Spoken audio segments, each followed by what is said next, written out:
जिला बरेली के नवाबगंज में कस्बे में कानपुर के कुख्यात अपराधी विकास दुबे के एनकाउंटर को लेकर अलग अलग चर्चाओं का विषय बना हुआ है। कोई इस एनकाउंटर को फर्जी बता रहा है तो कोई इस एनकाउंटर को सही बता रहा है तो कोई इस एनकाउंटर को न्याय व्यवस्था की हत्या बता रहा है। ब्लॉक प्रमुख नवाबगंज विनोद दिवाकर जो कि भाजपा के नेता हैं, उनका कहना है कि यह एनकाउंटर बिल्कुल सही हुआ है। ऐसे अपराधियों का एनकाउंटर होते रहना चाहिए। योगी सरकार में किसी भी अपराधी को बख्शा नहीं जाएगा। उसी कड़ी में विकास दुबे का एनकाउंटर किया गया। दूसरी तरफ वरिष्ठ अधिवक्ता हाजी मजीद हुसैन जैदी का कहना है कि एनकाउंटर अगर सही होता तो समाज में इसकी तारीफ होती है, लेकिन इस एनकाउंटर से न्याय व्यवस्था का खून हुआ है। जिन पुलिसकर्मियों ने विकास दुबे को जैन के महाकाल मंदिर से गिरफ्तार किया, उसी पुलिस ने कार पलटने का षड्यंत्र रचकर विकास दुबे के एनकाउंटर के नाम पर हत्या कर दी। विकास दुबे को न्यायालय के सामने पेश किया जाना चाहिए था, उसके बाद जिम्मेदारी न्यायालय की हो जाती। ऐसे अपराधी को किस तरीके से न्याय सजा दे। दूसरी तरफ भाजपा के वरिष्ठ अधिवक्ता चेतन श्रीवास्तव ने एनकाउंटर को पूर्ण रूप से सही ठहराया। उन्होंने कहा किसी तरह की कोई गलती नहीं हुई है, एनकाउंटर पूर्ण रूप से सही हुआ है। इसी कड़ी में भाजपा के नेता प्रशांत गुप्ता और फिर लालू ने भी एनकाउंटर को बिल्कुल सही ठहराया। ब्यूरो चीफ शाहिद अली अलवी की रिपोर्ट। कानपुर में जो पुलिस कर्मियों की हत्या करने वाले विकास दुबे का जो एनकाउंटर हुआ है, कई तरह की चर्चाएं चल रही है, आपका क्या मानना है? युगों से चला आया है कि जो अपराधी होते हैं उनका इसी तरीके से दुर्गति होती है। और मैं तो समझता हूं कि जिस तरीके से विकास दुबे इतने दिन तक जिंदा रहे, इनको इतने दिनों तक जिंदा रहना नहीं चाहिए था। ये एनकाउंटर इससे पहले ही हो जाना चाहिए, क्योंकि इनका जो अपराध है, अपराध की दुनिया इनकी बहुत बड़ी है। और यदि इनका एनकाउंटर पहले हो जाता तो मैं समझता हूं कि ये जो 7-8 पुलिसकर्मी मरे हैं, ये बच जाते। कानूनी तौर पर क्या सही हुआ है?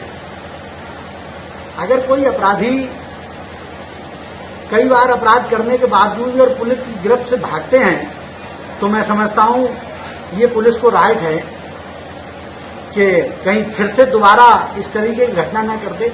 और एनकाउंटर इसी तरीके से होते हैं, जिस तरीके से इन्होंने गाड़ी से रमाकांत पचौरी जी की पिस्टल को लेकर भागे, और अगर ये नहीं मारे जाते तो शायद और भी पुलिसकर्मी मारे जाते। इस तरह इन्होंने 5 लाख के इनामी बदमाश के जो हाथ खोल रखे थे, क्या वजह रही होगी? ये तो मैं समझता हूं कि किसी भी चीज का समय होता है, हो सकता है वो अपने नसीब की वजह से इतने समय तक बचे रहे हों, और अपराधी को एक दिन इसी तरीके से मरना पड़ता है। न जाने कितने लोगों की जान ली और उन पर। प्रशांत जी, ये जो विकास दुबे का जो एनकाउंटर हुआ है, उसके बारे में आपका क्या ख्याल है? ये एनकाउंटर भी बहुत ही सही हुआ।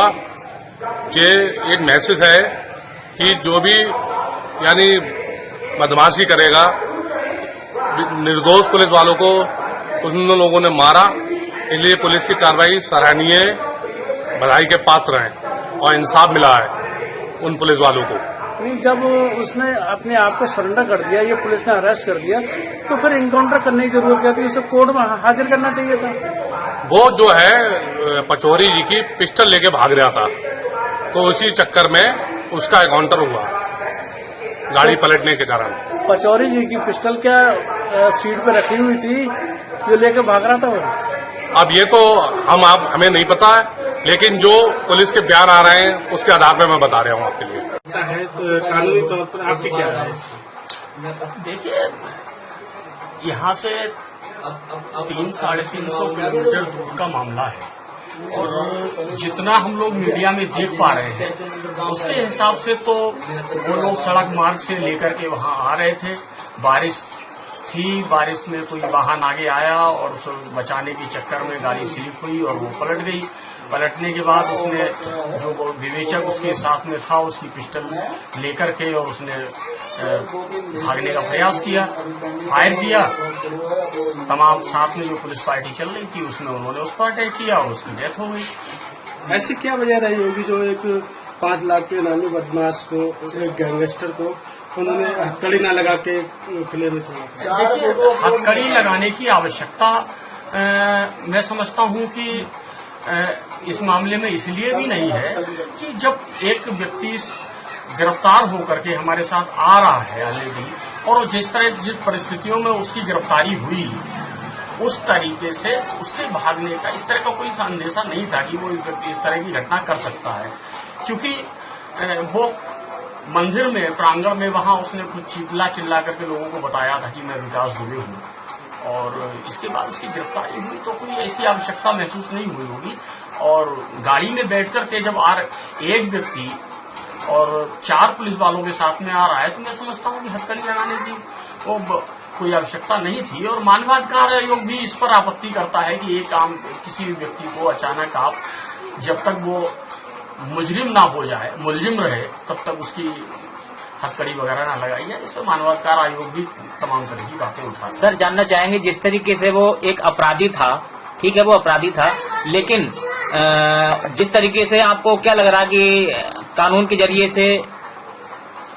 देखिए, मेरा मानना तो ये है, ये वक्ता मैं ये बात कह सकता हूं कि जब तक किसी व्यक्ति पर कोई आरोप सिद्ध न हो जाए तब तो उस व्यक्ति को अपराधी नहीं ठहराया जा सकता।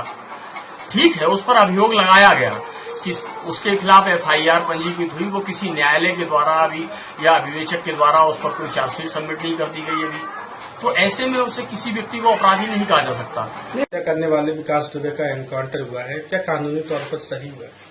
कानूनी तौर पे ये सही नहीं हुआ है, और अगर इसमें देखा जाए जो काउंटर हुआ है तो इसको देख के तो बहुत लंबी बातचीत होना चाहिए, और इसको देख के ऐसा लग रहा है कि हिंदुस्तान का हमारा कानून जो है उसकी धज्जियां उड़ रही हैं, न्यायपालिका का अस्तित्व संकट में है।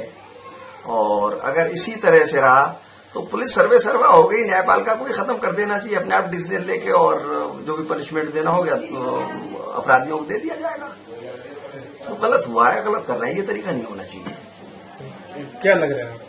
देखिए, हिंदुस्तान का कानून बहुत बड़ा है, बहुत वसी है। तुमने देखा होगा 26/11 के जो गुनहगार थे, संसद पे हमले के गुनहगार थे, कितने दिन तक उनका प्रोसीजर चला, ट्रायल चला, और ट्रायल होने के बाद उन्हें सजाए मौत दी गई। तो कानून छोड़ता नहीं है किसी को, इसमें कोई शक नहीं है। कानून के हाथ बहुत लंबे हैं। इसके लिए डिस्ट्रिक्ट कोर्ट में ट्रायल है, उसके बाद में अगर जो भी क्षुब्ध पर्सन है उसे जाके हाई कोर्ट में अपील करे, हाई कोर्ट से वो समझता है कि हमें न्याय नहीं मिला तो सुप्रीम कोर्ट में जाए, सुप्रीम कोर्ट में सोचता है कि न्याय नहीं मिला है तो राष्ट्रपति के सामने मर्जी अपील करे। प्रोसीजर लंबा है, लेकिन यह कि न्याय का मौका देना चाहिए, बात अपनी कहना चाहिए। ये तरीका नहीं है कि उठाया और मार दिया, ये तो मतलब ये न्यायपालिका का गला घोटना है एकदम।